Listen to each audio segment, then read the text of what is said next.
Everybody's telling me to just move on, but nobody can tell me how. How to move on from here, the place where 40 years ago I ended up after being sexually exploited, abused, and assaulted by a priest.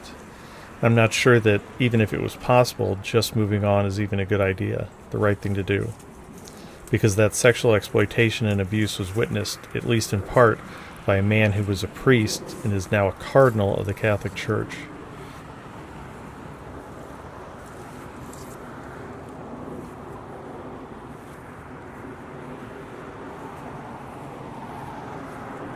And Pope Francis refuses to enforce Vos Estis, his supposed survivor's Bill of Rights, and hold that now cardinal accountable, and force the Archdiocese of St. Louis to help me and my fellow survivors. 18 years after the Dallas Charter and the events portrayed in the movie Spotlight, it's debatable how much has changed, actually, despite Spotlight, and perhaps because of it. Because of how the Catholic Church is organized and run, and by whom. What happened in Boston as a result of the Spotlight revelations had a very limited impact on the rest of the Catholic Church. And the Catholic press and the Church's lay boosters don't seem particularly interested in the reality of the situation. For survivors, and by extension kids. And the fact is, innocent children remain very much at risk in the Catholic Church. I say that based in part on the treatment of survivors, what I call the abuse of the abused.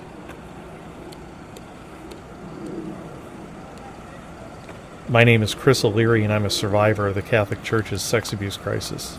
In the late 1970s and early 80s, I was sexually exploited, abused, and assaulted, raped by Father LeRoy Valentine at the Church of the Immacolata in Richmond Heights, Missouri, a suburb of St. Louis, in that church right over there. Abuse that, at least in part, then Father and now Cardinal Timothy Dolan, the Archbishop of New York, saw and turned a blind eye to, and worse.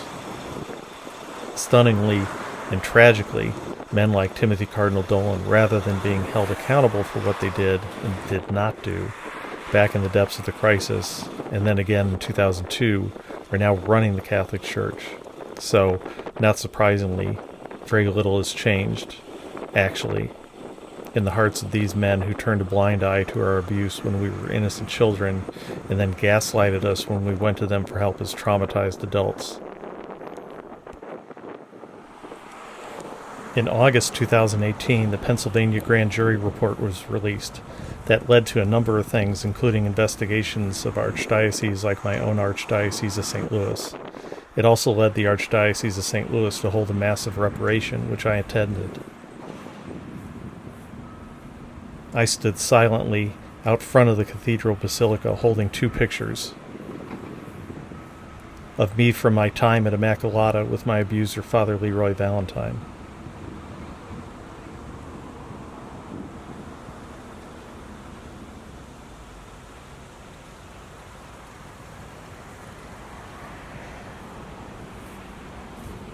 And I was completely ignored by every single one of the priests in attendance. A survivor, ignored, at the massive reparation for sexual abuse.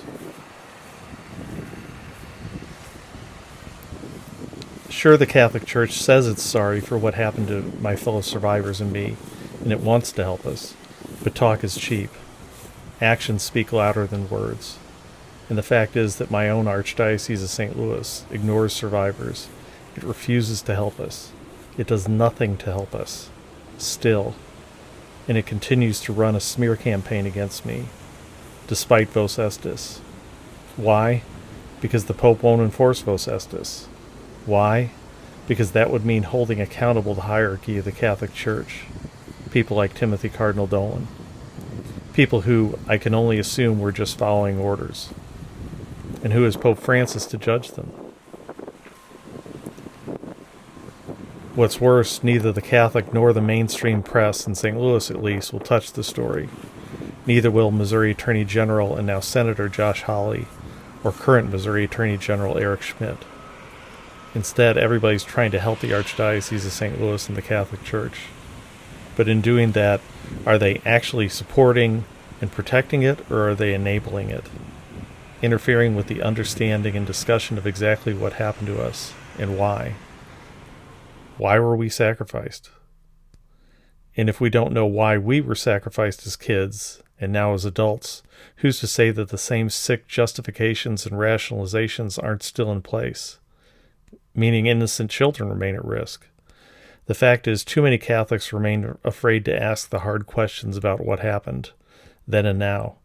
But I'll be damned if I allow what happened to me to happen to anyone else.